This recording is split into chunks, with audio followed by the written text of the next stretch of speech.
মালয়েশিয়াতে পড়াশোনার পাশাপাশি পার্ট টাইম জব করে 1 লক্ষ টাকা ইনকাম, 1,50,000 টাকা ইনকাম, 2 লক্ষ টাকা ইনকাম।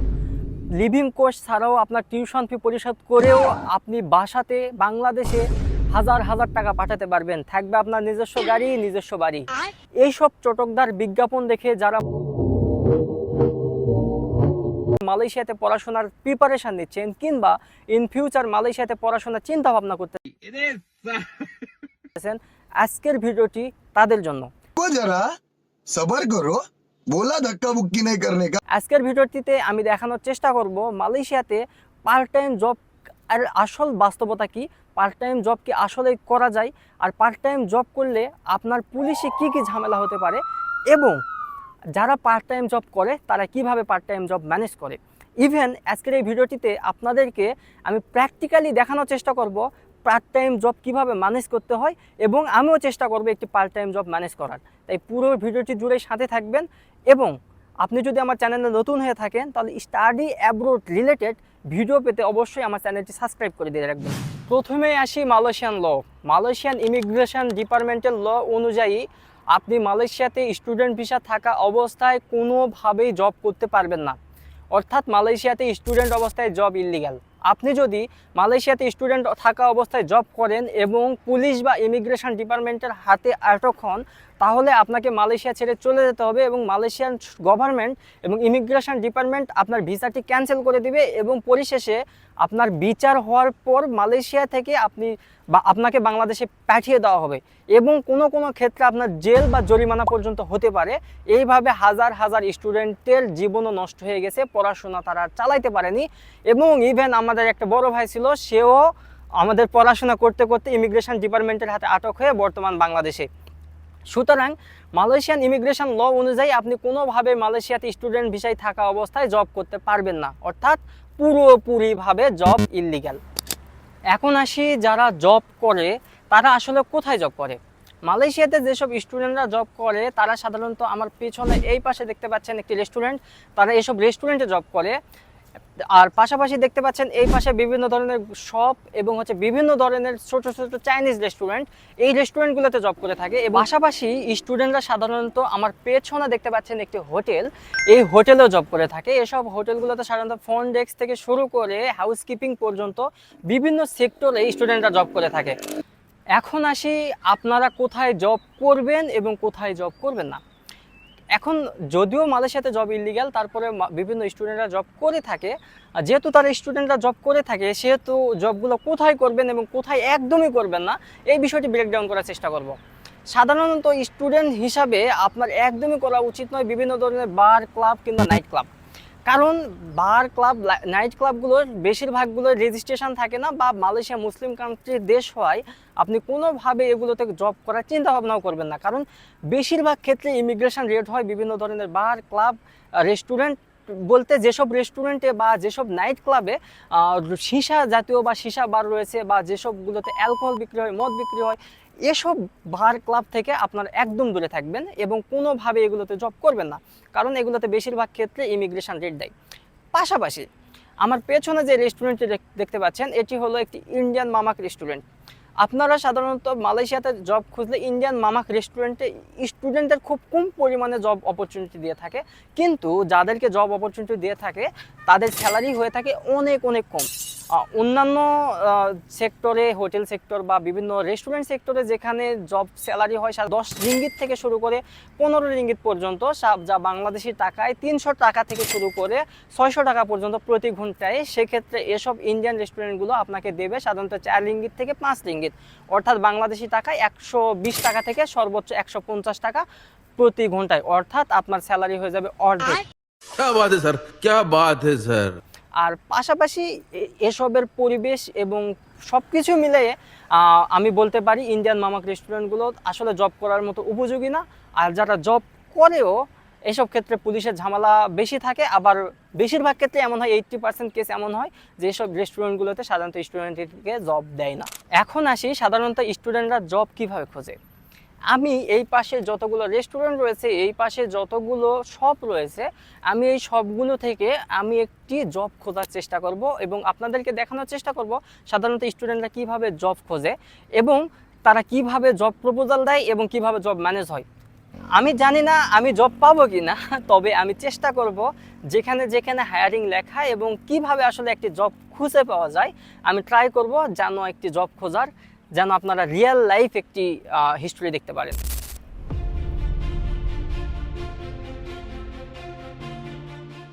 এখন আমি চলে আসছি এই শপিং মলটার ভিতরে এবং আমি একে একে প্রতিটা শপ দেখব এবং খোঁজার চেষ্টা করব কোন শপের গেটে হায়ারিং লেখা রয়েছে, এবং যেখানে হায়ারিং লেখা রয়েছে আমি সেখানে সেই হায়ারিং লেখার পোস্টারের সঙ্গে সাধারণত নাম্বার দেওয়া থাকে, আমি ওই নাম্বারে একটু হোয়াটসঅ্যাপ করব এবং পরিশেষে আপনাদেরকে দেখানোর চেষ্টা করব তারা কি আমাকে কি রেসপন্স করে এবং আমি কি আসলে একটি জব ম্যানেজ করতে পারি কিনা। তাই পুরো ভিডিওতে সাথে থাকবেন। আমি নিচে ওই পাশটা পুরোপুরি খুঁজলাম কিন্তু আমি কোথাও হায়ারিং লেখা দেখতে পাই নাই। তো এখন যাচ্ছে এই শপিং মলটাতে দ্বিতীয় তলায়, আমি চেষ্টা করবো যে দ্বিতীয় তলায় কোনো শপিং মল বা কোনো রেস্টুরেন্টে হায়ারিং লেখা আছে কিনা।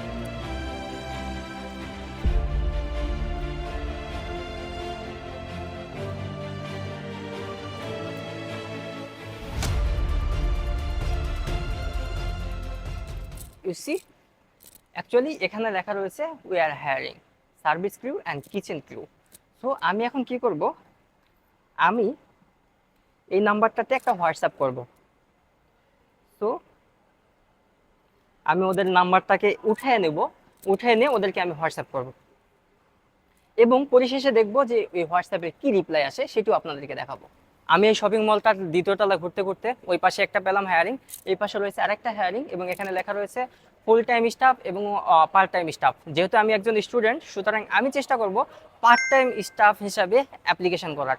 সো এই পাশে তাদের নাম্বার দেওয়া রয়েছে এবং আমি সেই নাম্বারে তাদেরকে হোয়াটসঅ্যাপ করব কিংবা আমি তাদের সঙ্গে সরাসরি কথা বলবো, যেহেতু তারা ভিতরে ব্যস্ত এবং আমি প্রেফার করি আপনারা হোয়াটসঅ্যাপ করবেন।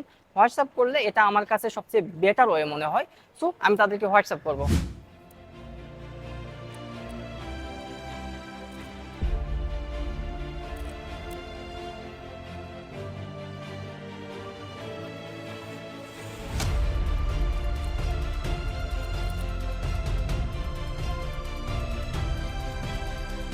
তো আমি এই পাশে আবার খুঁজবো, দেখবো কোথায় কোথায় হায়ারিং লেখা।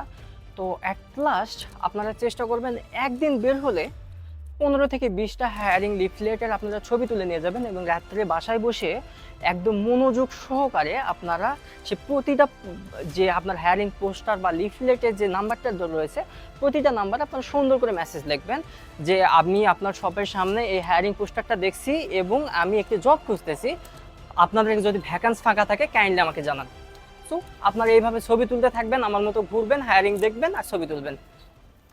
তো জব খুঁজতে খুঁজতে আমি মোটামুটি হাঁপিয়ে গেছি, প্রচণ্ড গরম মালয়েশিয়াতে। তো আমি একটি জুস নিয়ে বসলাম।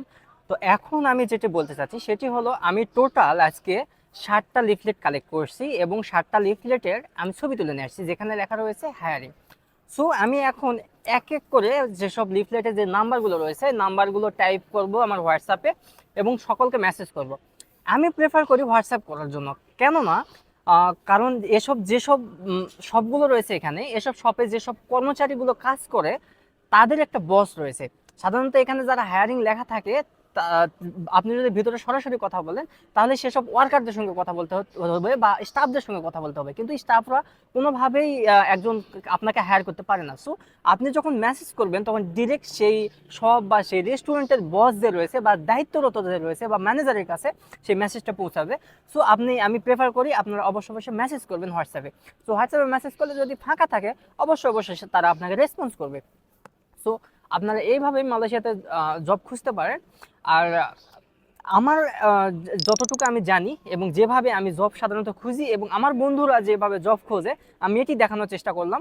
অন্যান্যরা অন্যান্য ওয়েতে বা বিভিন্ন এজেন্টের থ্রুতে বা বিভিন্ন গ্রুপের মাধ্যমে জব কালেক্ট করে থাকে বা, কিন্তু সবচেয়ে বড় সমস্যা হলো এজেন্টের মাধ্যমে আপনি জব নিলে সেই জবে এজেন্ট ফি দিতে হয়। এজেন্ট ফিও মালয়েশিয়াতে অনেক বেশি, সাধারণত 9 থেকে 10,000, 15,000, 20,000 টাকা পর্যন্ত এজেন্ট ফি হয়ে থাকে। সো আমি বলবো আপনারা একটি জব করতে চাইলে এইভাবে জব খুঁজতে পারেন এবং দিন শেষে আমি এটা মনে করি আপনারা যদি 2 থেকে 3 দিন জব খোঁজেন কিংবা আপনার যদি ভালো ভাগ্য থাকে একদিনেই আপনি একটি জব ম্যানেজ করতে পারবেন।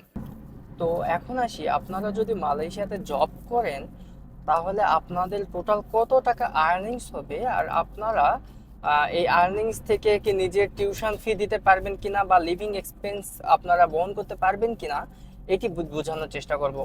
ধরুন একটা স্টুডেন্ট যদি সপ্তাহে 4 দিন কাজ করে, তা বা আমি যদি এইভাবে বলি, আপনি সাপোজ একটা সপ্তাহে 30 ঘন্টা কাজ করলেন, তাহলে আপনার এক মাসে যেহেতু এক মাসে 4 সপ্তাহ হয়, তাহলে আপনি 30 ঘন্টা করে হলে মোটামুটি মাসে 120 ঘন্টা কাজ করতে পারলেন।